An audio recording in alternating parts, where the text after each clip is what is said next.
Cyber ठग की वजह से आगरा में चली गई जान। नमस्कार।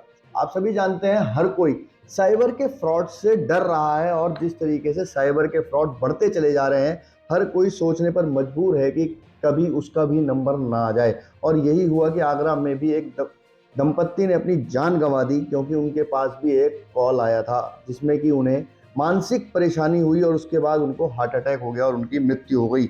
आज के समय में जितने भी साइबर क्राइम बढ़ रहे हैं, अगर हम बात करें कि यदि वो क्राइम बैंक के स्तर पर हो रहे हैं तो उसमें कहीं ना कहीं बैंक कर्मचारियों की संलिप्तता भी पाई जाती है।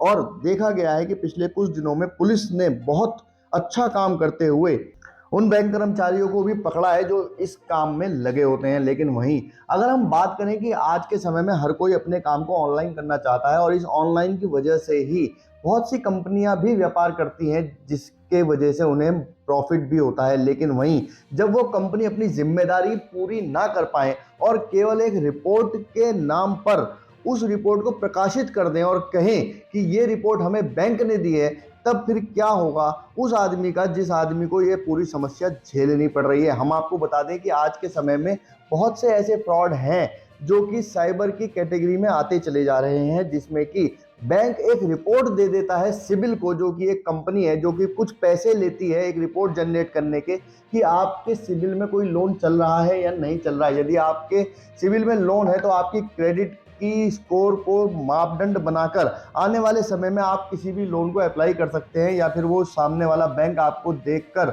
उस क्रेडिट स्कोर के बिहाफ पे ही लोन देगा। और अगर आपका क्रेडिट स्कोर खराब है तो वो आपको लोन नहीं देगा। लेकिन वहीं इसमें सिबिल कंपनी की पूरी जिम्मेदारी बनती है कि वो उस कंपनी से इस बात की भी सत्यता प्रमाणित करे कि यदि जिस व्यक्ति ने लोन लिया है उसके साइन डॉक्यूमेंट भी अपनी साइट पर अपलोड करें और जिस लोन अमाउंट की बात क्रेडिट स्कोर के माध्यम से बताई जाती है उस क्रेडिट अमाउंट का अकाउंट नंबर भी सिबिल की कंपनी को अपने रिपोर्ट में दर्शाना चाहिए। क्योंकि कहीं ना कहीं ऐसे बहुत से फ्रॉड आ रहे हैं सामने जिसमें कि बैंक ने लोन दे दिया पैन कार्ड के ऊपर और सिबिल में चढ़ा दिया, लेकिन जिसके नाम पर वो पैन कार्ड है उसको ना तो लोन मिला है ना ही उसके किसी खाते में गया है। जब वो इस पूरे प्रकरण को सही कराने के लिए बैंक से बात करता है या फिर सिविल डिपार्टमेंट से बात करता है तो सिविल कह देता है कि ये जानकारी हमें बैंक ने दी है, हमारा इसमें कोई अधिकार क्षेत्र नहीं है। लेकिन वहीं बैंक इसको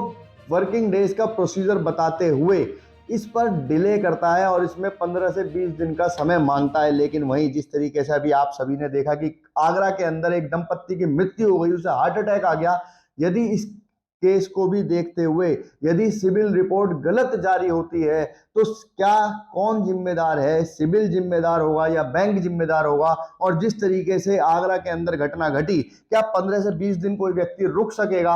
और उसको कोई दिक्कत हुई तो उसके लिए कौन जिम्मेदार होगा? इसके लिए क्या भारत का फाइनेंशियल डिपार्टमेंट इसकी कोई रणनीति बना सकता है या फिर हम कहें कि आरबीआई को इसमें सीधा सीधा इंटरवीन करते हुए इस पर कोई सख्त कानून लाना चाहिए? क्योंकि यदि किसी की गलत जानकारी किसी को मिलती है तो निश्चित ही उसके ऊपर बहुत बड़ा मेंटली डिस्ट्रेस आने वाले समय में देखने को मिलेगा।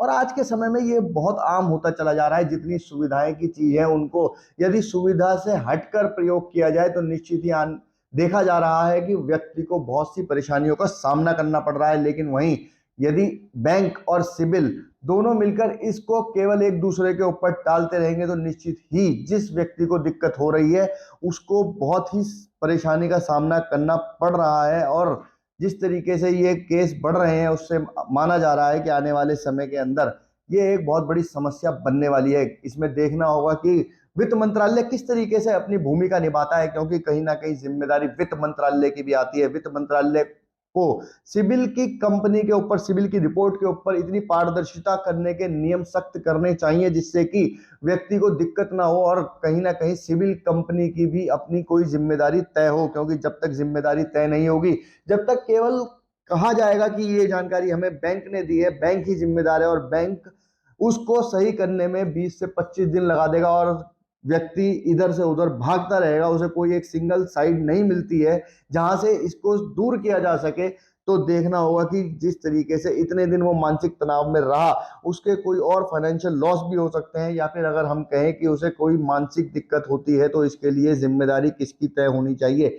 हम आपसे पूछना चाहते हैं कि अगर किसी के पैन कार्ड पर कोई लोन ना हो लेकिन उसके सिबिल में वो लोन आ जाए, तो उसके लिए किस तरीके के नियमों को भारत सरकार को लाना चाहिए जिससे कि इन दिक्कतों को दूर किया जा सके, क्योंकि ये भी फाइनेंशियल फ्रॉड के ही संज्ञान में आते हैं। देखना होगा कि वित्त मंत्रालय, सिबिल और बैंक्स किस तरीके से इन के बीच में समन्वय बैठाते हैं और आने वाले समय में व्यक्तियों को दिक्कत होने से बचाया जा सकता है। जिस तरीके से आज के समय में ये दिक्कतें चल रही हैं, उससे यही माना जा सकता है कि आज के समय में सिविल की रिपोर्ट निकालने में जो भी पैसा लगता है, कहीं ना कहीं बैंक की और सिविल की मिली भगत है, जिसकी वजह से ये सारे काम हो रहे हैं। क्योंकि बैंक कहता है कि सिविल की रिपोर्ट निकाल के आप हमें दीजिए, तब हम आपको देखेंगे कि किस तरीके से करना है। सिविल कहता है कि हमें बैंक ने जानकारी दी है, और व्यक्ति को कोई भी सॉल्यूशन नहीं मिलता है। देखना होगा आने वाले समय में किस तरीके से वित्त मंत्रालय, सिविल और बैंक तीनों मिलकर इसके लिए कोई कानून बना सकते हैं जिससे कि किसी भी आम आदमी को दिक्कत ना हो। और आरबीआई जो कि पूरे इस वित्त को देखता है, बैंक के और सिविल के प्रोसीजर को देख रहा है, कहीं आरबीआई इसके अंदर अपनी भूमिका निभा पाएगा या नहीं निभा पाएगा। अगर आपको ये जानकारी अच्छी लगी तो हमारे चैनल को सब्सक्राइब करें, वीडियो को ज्यादा से ज्यादा शेयर करें। ऐसी खबरों के लिए हमारे साथ जुड़े रहें। धन्यवाद।